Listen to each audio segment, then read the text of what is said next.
બધાને આવજો કહેતા કહેતા આપણે રજા લઈએ અને નેક્સ્ટ આઠમે ફરી મળીશું.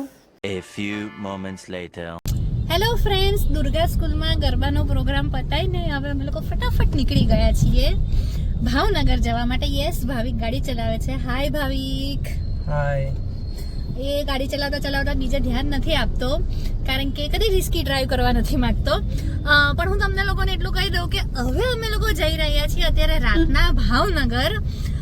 એક ધાર્મિક કાર્ય છે સરસ મજાનું, અને પછી કાલે અમે ભાવનગરથી રિટર્ન આવીશું અને પછી હું તમને લોકોને બતાવીશ લોનાવલા. યસ, કાલે અમે લોકો જઈ રહ્યા છે લોનાવલા. અને પહેલી વસ્તુ કે આ ટ્રાવેલ વ્લોગ નથી કારણ કે મને ટ્રાવેલ વ્લોગ બનાવતા આવડતા બી નથી. બટ યસ, હું મારી જર્ની તમારા લોકો જોડે શેર કરીશ અને એક સરસ મજાની મેમરી ક્રિએટ કરીશું. Thank you. હવે છે ને અમે ભાવનગરના નવા રસ્તે ચડ્યા છીએ. નવો એક્સપ્રેસ હાઈવે બન્યો છે ત્યાં, અને આવો ડાયવર્ઝન વાળો રોડ આવ્યો છે.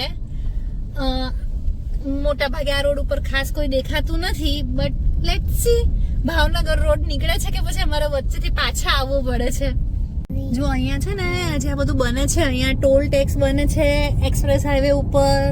અત્યારે એક જ લેન ખુલ્લી છે. હવે રાત છે તો હું પ્રોપર બતાડી નથી શકી. યસ, તો ફાઇનલી 5-10 મિનિટ પછી ડાયવર્ઝન વાળો રોડ પૂરો થઈ ગયો છે અને ચકાચક એક્સપ્રેસ હાઈવે આવી ગયો છે.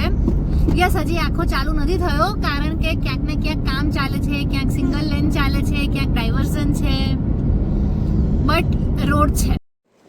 તો છે ને એકદમ ટકારા જેવો રોડ. આ રોડ એકદમ સરસ બની જશે પછી તો ભાવનગર ફટાફટ આવી જશે. અત્યારે દૂર લાગી રહ્યું છે કારણ કે બહુ થાકી ગયા છીએ. હજી થોડું ઘણું લોનાવલાનું પેકિંગ બાકી છે, પછી લોનાવલા જવા નીકળવાનું છે. જો અહીંયા ફૂલ જોશમાં વરસાદ આવી રહ્યો છે. અમે લોકો ઓલમોસ્ટ હવે ભાવનગર પહોંચવામાં છીએ. એટલો બધો વરસાદ આવી રહ્યો છે ને કે હવે આગળનું કંઈ દેખાતું બી નથી. હવે અહીંયા થોડો ઓછો થયો છે. One eternity later.